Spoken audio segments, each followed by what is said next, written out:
Hi అండి. బాగున్నారా? ఈరోజు మన ఛానల్‌లో ఈజీగా, సింపుల్‌గా బ్యాచిలర్స్ కానీ, బిగినర్స్ గానీ చేసేతగ్గట్టుగా మంచి యమ్మీగా ఉండే ఒక చికెన్ ఫ్రై ఎలా చేయాలో చూద్దామా అండి? ఎవరికైనా నచ్చుతదండి. అంత బాగుంటది. అంత సింపుల్‌గా ఉంటదనమాట ఈ రెసిపీ. చాలా ఈజీగానే ఉంటది. మీరిష్టంగానే తినగలుగుతారు. దానికి ఫస్ట్‌గా 1 కేజీ చికెన్ అయితే ఇక్కడ నేను వాడుతున్నామండి.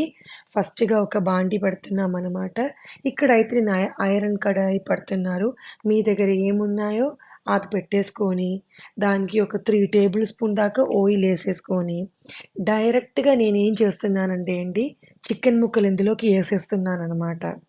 చికెన్ ముక్కలు ఇందులోకి ఏసేసుకొని, చికెన్‌లో ఉన్న నీరు మొత్తం ఇంగిపోయిన తర్వాత అప్పుడింక ప్రాసెస్ స్టార్ట్ చేస్తాము. చికెన్ ఫ్రై చాలా రకరకాలుగా చేసుకోవచ్చండి. మారినేట్ చేసి చేసుకోవచ్చు. మసాలాలు బాగా అన్ని పేస్టులు మిక్సీ ఏసేసుకొని, బాగా కలిపేసుకొని, మారినేట్ చేసి, ఫ్రై చేసి తీసుకోవచ్చు.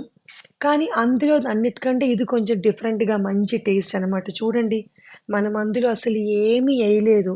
కానీ ఆ చికెన్ నుంచి ఎంత నీళ్ళు వస్తున్నాయన్నమాట.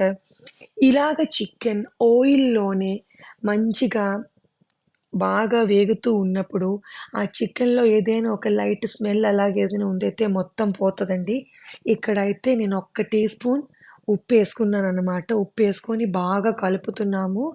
ఎందుకంటే బాగా ఈ ఐరన్ కడాయిలో ఎప్పుడైనా మనం ఏస్తున్నప్పుడు కొంచెం అడుగు జాగ్రత్త అంటకుండా చూసుకోవాలండి. ఎందుకంటే అది తొందరగానే అడుగు మాడిపోతదనమాట. నేను అందుకని కొంచెం పట్టుకొని ఇలా కలుపుదాం అనుకుంటే కొంచెం వేడిగానే ఉంది. సో, ఈ లోపల పట్టుకర్ర తీసుకొచ్చేసి మరి కలుపుదాం అనుకుంటున్నాము. ఈ టైంలో ఏం చేస్తామంటే పచ్చి ఉల్లిపాయలు, తర్వాత కరివేపాకు వేయాలండి. కేజీ చికెన్‌కి 2 ఉల్లిపాయలు గానీ, 3 ఉల్లిపాయలు గానీ సరిపోతదండి చిన్నదైతే. పెద్దదైతే 2 చాలండి. ఒకవేళ కొంతమంది కొంచెం ఎక్కువ గ్రేవీతో అన్నంలో కలుపుకొని తినటం ఇష్టమండి. అలాంటి వాళ్ళైతే 4 ఉల్లిపాయలేసేసుకోండి. లేదు, గ్రేవీ మాకొద్దు పొడి పొడిగా కావాలి అనుకుంటే 2 ఏసుకుంటే సరిపోతదండి. బాగా కలుపుతూ, ఆ ఉల్లిపాయలో ఉన్న నీరు గూడా బాగా ఇంగిపోయేదాకా మనం దీన్ని కలుపుతూ ఉండాలి. నేనైతే ఇక్కడ అసలు మూతయే పెట్టలేదండి. ఎందుకంటే తొందరగానే నీరుంది కాబట్టి ఇది మగ్గిపోతది కాబట్టి నేనసలు మూత పెట్టలేదు.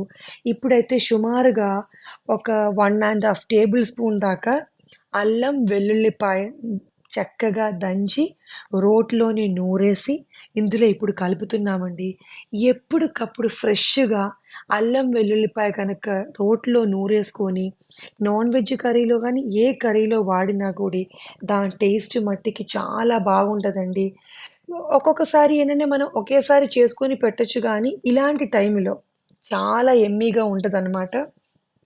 ఇప్పుడు బ్యాచిలర్స్ అనుకోండి అప్పటికప్పుడు నూరేసి చేయాలంటే కష్టమైతే, ఫ్రిడ్జ్ ఏమీ లేకపోతే వాళ్ళేం చేయాలంటే తీసేసుకొని ఇంటి నుంచి తీసుకొచ్చి ఫ్రిడ్జ్‌లో పెట్టుకొని వాడొచ్చు. లేదనుకుంటే అప్పటికప్పుడు తీసుకొచ్చి వాడొచ్చనమాట. ఇక్కడైతే నేను హాఫ్ టీ స్పూన్ పసుపేస్తున్నామండి. ఒక టీ స్పూన్ కారం ఏస్తున్నామండి. ఒక 1 ½ టీ స్పూన్ కారం ఏసామండి. ఎందుకంటే ఈ కారంకి కొంచెం కారం ఎక్కువ కాబట్టి మరి మంట ఎక్కువైతే కష్టం కదండీ. ఒక టీ స్పూన్ ఏమో ధనియాల పొడి ఏస్తున్నామండి. ఏసేసుకొని ఇప్పటి నుంచి మనం ఏం చేయాలంటే ఈ కూర మాడకుండే మసాలాలేం మాడకుండే సిమ్‌లో పెట్టి లో ఫ్లేమ్‌లో పెట్టి వేయించాలండి. మంచి టేస్ట్ ఉంటది. మీకు కనిపిస్తుంది గదండీ! ముక్కలో ఉన్న నీరంతా ఇంకిపోయింది. ఈ మసాలాలంతా కలిసి మంచి స్మెల్ అయితే వస్తుంది. అసలు చికెన్ ఇష్టంగా ఉండేవాళ్ళు ఖచ్చితంగా ట్రై చేయాల్సిన ఒక డిష్ అండి ఇది.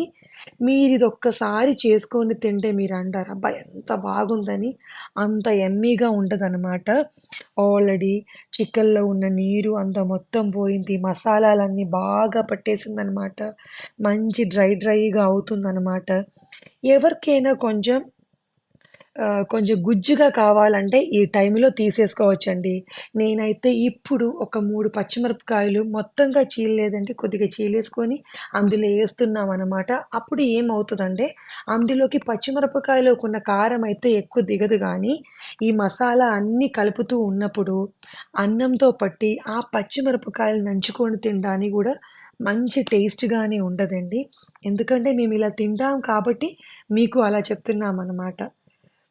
వంట ఎంత మంచిగా చేస్తున్నారో అంతే ఇంపార్టెంట్‌గా ఎలాగ తినాలి, ఏ కాంబినేషన్‌తో పట్టి తింటే ఎంత బాగుంటదో అనేది కూడా చాలా ఇంపార్టెంట్ అండి. మంచి వేడి వేడి రసం పెట్టుకొని, వేడి వేడి చికెన్ ఫ్రై పెట్టుకొని, వేడి వేడి అన్నంలో యేసుకొని తినండి. దాని పక్కన ఉల్లిపాయలు, నిమ్మకాయ కూడా కొంచెం పిండుకొని తింటే అబ్బా! ఏమి రుచి అండి. అసల ఆ రుచి అయితే చెప్పలేమండి. అంత ఎక్సలెంట్‌గా ఉంటది. ఇక్కడైతే నేను హోమ్‌మేడ్‌గా తయారు చేసిన గరం మసాలా, నాన్ వెజ్ మసాలా ఏస్తున్నాను. ఏమీ లేదండి. దాల్చిన చెక్క, లవంగాయలు, ఎలాచీ అండి. ఏసేసుకొని పొడి కొట్టి అందులో ఏసేస్తున్నామనమాట. కేజీ వచ్చేసరికి ఒక 6 లవంగాయలు, ఒక 1 ఇంచ్ దాల్చిన చెక్క అండి. 3 ఎలాచీ అయితే సరిపోతదండి. లేదు హాస్టల్‌లో ఉండేవాళ్ళనుకోండి, అమ్మ వాళ్ళ ఇంటిలోనే తయారు చేసి పంపిస్తారు గదా! అంత యమ్మీగా తినొచ్చనమాట. ఇప్పుడు ఆల్మోస్ట్ అయిపోయిన కాబట్టి లాస్ట్‌గా కొత్తిమీర జల్లేసుకొని బాగా ఒకసారి ఒక నిమిషం మంచిగా కలుపుతున్నామనమాట. మన యమ్మీ చికెన్ ఫ్రై రెడీ అయిపోయింది. నా ఛానల్ కనుక ఎవరైనా కొత్తగా చూస్తున్నారైతే ప్లీజ్ నన్ను సపోర్ట్ చేయండి, సబ్స్క్రైబ్ చేయండి, షేర్ చేయండి. మీరు కనుక నిజంగానే ఇది వంట చేసి తిండి నచ్చితే కామెంట్ బాక్స్‌లో తప్పకుండా కామెంట్ పెట్టండి. Thank you.